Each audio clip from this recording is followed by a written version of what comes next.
Imaginez tout d'abord un immeuble. Celui-ci fait 9 étages. 1, 2, 3, 4, 5, 6, 7, 8, 9. C'est-à-dire un étage faisant 3 mètres, 3 fois 9, 27 mètres à peu près de haut. Vous y positionnez un bassin juste à côté. Un bassin avec énormément d'eau. Ensuite, vous prenez une pompe à eau classique, que vous installez sur le toit de l'immeuble. Voilà, et je vous pose la question, une fois qu'on appuie sur le bouton de mise en marche de la pompe à eau, que se passe-t-il? Je vous laisse réfléchir là-dessus. Et bien maintenant, j'appuie sur la pompe, toc, et donc l'eau dans la pompe monte, jusqu'au niveau du 3e étage, à peu près intermédiaire, c'est-à-dire environ 10 mètres. Et croyez-moi, j'ai beau faire fonctionner la pompe, systématiquement, le niveau de l'eau reste à environ 10 mètres maximum. Alors pour comprendre ce qui se passe, je vais vous inviter à explorer l'histoire des sciences et de ce qui se passe autour de la pression. Alors, pour résoudre notre problème, je vous invite à Florence, entre le XVIe et le XVIIe siècle, rencontrer un garçon bien connu dans le domaine des sciences. Il s'agit de Galilée. Galilée qui est né en 1564 et mort en 1642. À Florence, on aimait beaucoup les fontaines, et donc Galilée a rencontré une fois les fontainiers qui étaient confrontés à un problème original. Alors pour faire une fontaine, on a le sol qui est comme ça, on y creuse un trou, on fait descendre un tuyau qui va rencontrer l'eau de la nappe phréatique, et il n'y a pas de problème, on pompe, et dans ce cas-là, l'eau remonte et ça fonctionne parfaitement. Il n'y a plus qu'à alimenter de belles fontaines pour voir si ça fonctionne bien. Le problème, c'est que les fontainiers ont remarqué que lorsque, dans un certain sol, ils creusaient un trou, ils plongeaient leur tuyau, mais lorsque le tuyau était plus long que 10 mètres, le niveau de la nappe étant ici, eh bien, il montait et l'eau refusait systématiquement de dépasser les 10 mètres de hauteur. Galilée a été confronté à ce problème, mais n'a pas pu le traiter. On a dû donc faire appel à un de ses élèves, Torricelli. Les fontainiers de Florence se sont donc tournés vers Evangelista Torricelli, c'est-à-dire que c'était un élève de Galilée qui a travaillé, lui, en faisant une petite expérience toute simple. Aujourd'hui, il avait donc un tube à essai dans lequel il a mis du vif-argent. Voici le tube rempli à ras-bord de vif-argent. Ce vif-argent, donc en fait aujourd'hui ça s'appelle du mercure, hein, et il a mis par-dessus son tube de vif-argent une assiette, un réservoir, un récipient quelconque, et donc notre Evangelista Torricelli a renversé le tout.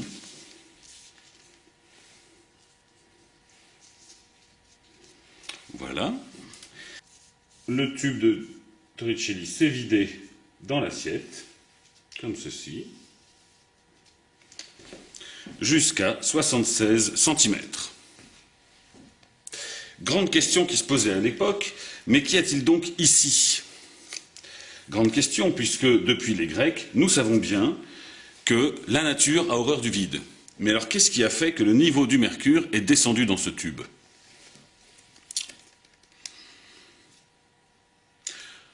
Alors poursuivons l'histoire.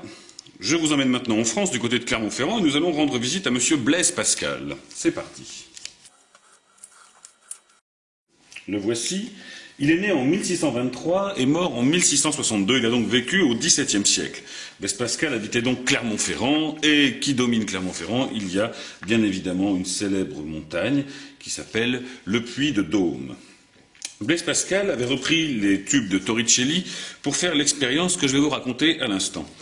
Depuis Galilée, la démarche scientifique et la démarche expérimentale en particulier est plus ou moins formalisée, et il s'agit d'établir des faits. Pour établir des faits, on fait des expériences, et pour valider ces expériences, on fait appel aux notables, le curé, le maire, les bourgeois du coin, pour que ces personnes puissent attester que l'expérience a bien été menée et qu'elle est reproductible. L'expérience de Pascal consistait à prendre des tubes de Torricelli et puis les amener à différents points de hauteur du Puy de Dôme. Alors voici ce qui s'est passé lorsqu'il a réalisé l'expérience. Arrivé en bas, le tube de Torricelli est toujours à 76 cm à peu près de hauteur de mercure, de vif-argent, quoi. Lorsque Blaise Pascal continue sa montée sur le Puy de Dôme, à mi-chemin, il s'aperçoit que le niveau de vif-argent, de mercure, diminue dans le tube de Torricelli, et arrivé en haut, il est encore plus bas. Voici donc l'expérience réalisée par Blaise Pascal pour bien comprendre comment fonctionne le tube de Torricelli et comment s'intéresser à la question de la pression atmosphérique. D'ailleurs, tous les jours, vous entendez parler de Pascal, à la météo notamment, puisque la pression est indiquée souvent en hectopascal, ou alors en millimètres de mercure, comme dans le tube de Torricelli, ou alors en atmosphère ou en bar, d'autres unités de mesure de la pression atmosphérique. Pourquoi ce problème a-t-il été si difficile à résoudre? Eh bien, l'expérience quotidienne nous apprend que lorsque nous disposons d'un verre dans lequel nous mettons une paille, et qu'il y a dans ce verre du liquide, eh bien, l'expérience quotidienne nous apprend qu'il suffit d'aspirer par ici pour que le liquide monte. Nous avons également des aspirateurs qui servent à aspirer, et donc quotidiennement nous aspirons et nous pensons que c'est l'effet d'aspiration qui fait monter le liquide dans le tube et qui nous permet de boire à la paille par exemple ou d'aspirer si on a une pompe ou avec un aspirateur. Mais en fait, ce qui se passe d'un point de vue scientifique et d'un point de vue technique, c'est qu'en fait, un aspirateur ou une pompe fonctionne comme un appareil qui crée une dépression, c'est-à-dire qu'ici nous avons une pression qui baisse, par rapport à la pression ambiante qui est égale à la pression atmosphérique, et qui elle est constante.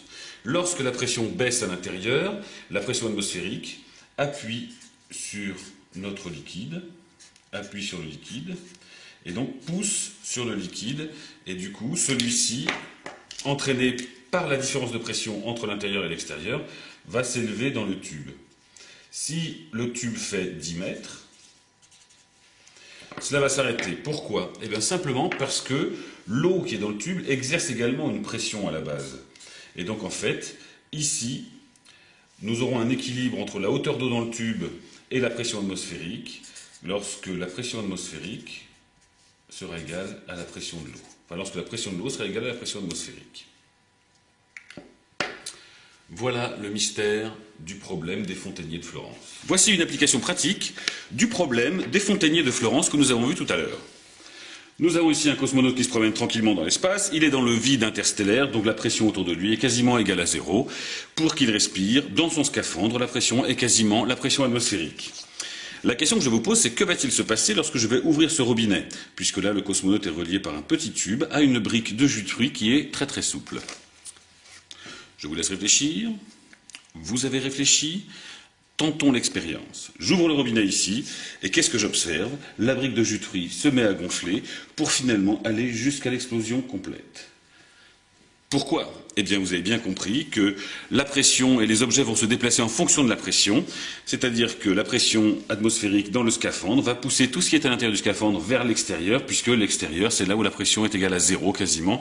Donc, les choses vont se déplacer de l'endroit de plus haute pression vers l'endroit de plus basse pression.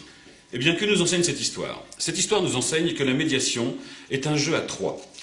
Trois personnes, trois types de protagonistes autour de la médiation. Il y a bien sûr d'abord le médiateur. C'est vous, vous qui allez enseigner, celui qui est animateur auprès d'un groupe d'enfants, celui qui est professeur, celui qui est journaliste et qui écrit un article pour faire comprendre quelque chose. Il va s'adresser bien sûr à un public, à des apprenants, à des gens qui veulent acquérir un savoir. Le savoir étant le troisième pôle de ce triangle. Alors qu'est-ce qui se passe dans ce triangle? Tout d'abord, le médiateur doit travailler le savoir. C'est ce qu'on appelle l'élaboration didactique. C'est-à-dire que le médiateur va d'abord maîtriser les connaissances, il va faire le tri dans les connaissances, repérer quels sont les concepts importants, les concepts fondateurs, les paradigmes, identifier les éventuels obstacles épistémologiques que pourraient avoir les apprenants concernés par ce qu'il va organiser. Les apprenants, quant à eux, par rapport au savoir, auront une stratégie d'apprentissage. Chacun aura ses propres représentations du savoir, chacun aura sa propre culture et va s'en servir pour acquérir des nouveaux concepts, découvrir des nouveaux savoirs que le médiateur tente de lui faire passer. Ensuite, entre le médiateur et l'apprenant, il y a ce qu'on appelle la relation pédagogique. C'est ce qu'organise un enseignant avec son groupe d'élèves, c'est ce qu'organise un professeur à l'université devant son amphithéâtre. Bref, c'est la manière dont va se dérouler la relation entre le médiateur et l'apprenant en vue de permettre à l'apprenant d'acquérir le savoir. Quand il se présente à la culture scientifique, l'esprit n'est jamais jeune, il est même très vieux car il a l'âge de ses préjugés. C'est ce que nous enseigne Gaston Bachelard dans son ouvrage « La formation de l'esprit scientifique ».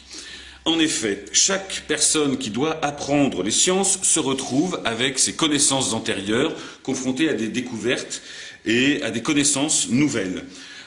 Bachelard introduit dans cet ouvrage, La formation de l'esprit scientifique, la notion d'obstacles épistémologiques, qui sont les obstacles à la connaissance. Nous avons vu un exemple d'obstacle lié à la pression, le fait qu'on pense que nous avons une sorte de super pouvoir qui permet d'aspirer, aspirer les liquides à la paille, aspirer avec une pompe, etc. Et on se rend compte que la notion d'aspiration n'est pas tellement d'attirer des choses, mais bien de créer une différence de pression. Et c'est cette différence de pression qui est le moteur de l'aspiration. Donc une notion un peu plus complexe que ce que donnait l'expérience première. L'expérience première est un obstacle à la connaissance des choses. Prenez l'exemple du soleil. Tous les matins, nous disons, tiens, le soleil se lève. Le soir, nous disons, le soleil se couche. Et pourtant, Galilée l'a bien montré au XVIIe siècle, c'est que la Terre tourne autour du soleil. Et ce n'est pas le soleil qui se lève, mais c'est la Terre qui a tourné. Le mouvement, par exemple, est un autre obstacle bien connu, puisque si vous lancez une boule de pétanque, elle va s'arrêter. Si vous laissez tomber un objet, il va s'arrêter de se déplacer. Nous avons besoin de moteurs pour propulser nos véhicules, donc intuitivement, la connaissance de la vie de tous les jours nous fait penser que pour qu'un objet garde un mouvement, il faut qu'on y applique une force en permanence. Or, la mécanique nous a montré depuis longtemps que les satellites se meuvent tout seuls autour de la Terre, puisque le mouvement est uniforme. Et qu'il se maintient, c'est ce qu'on appelle le principe d'inertie. Donc la connaissance scientifique doit casser des représentations qui sont erronées, et pour ce faire, le médiateur doit repérer ces obstacles pour permettre aux apprenants de franchir ces obstacles. Et il ne s'agit pas simplement de raconter les choses, il s'agit aussi de permettre aux apprenants de réellement se poser les questions, de casser eux-mêmes leurs représentations erronées pour aller vers la connaissance scientifique.